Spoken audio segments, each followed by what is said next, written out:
Hei, hei! Salutare! Suntem Tudor's Project.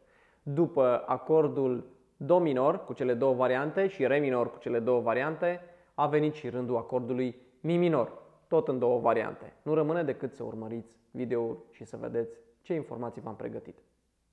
Un alt acord minor pe care o să vi-l prezint în acest episod este Mi minor. Mi minor în două variante, o variantă fără bare și o variantă cu bare.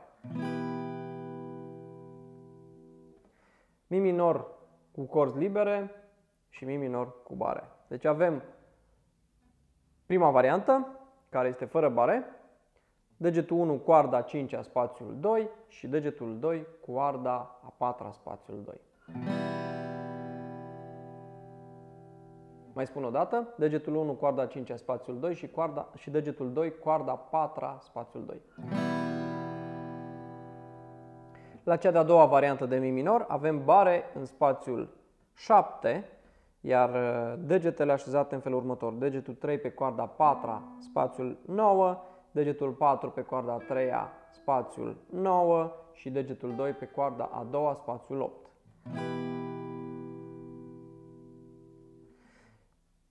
Mai spun o dată, bareu în spațiul 7, degetul 3 pe coarda 4-a, spațiul 9, degetul 4 pe coarda 3-a, spațiul 9 și degetul 2 pe coarda a 2-a, spațiul 8.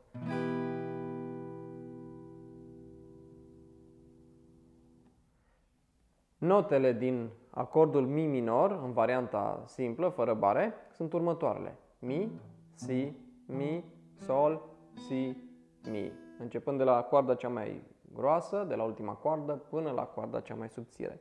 Iar notele din acordul Mi minor, din cea de-a doua variantă, sunt următoarele. Si, Mi, Si, Mi, Sol, Si. Acestea sunt informațiile din acest video pentru acordurile, cele două variante ale acordului Mi minor. Dacă aveți întrebări, nu ezitați să-mi scrieți, vă voi răspunde cât mai repede posibil. Un like, un subscribe sau o distribuire ne-ar ajuta pe noi foarte mult să ne creștem comunitatea și să ajungem cât mai aproape de voi. Până data viitoare, spor la studiu!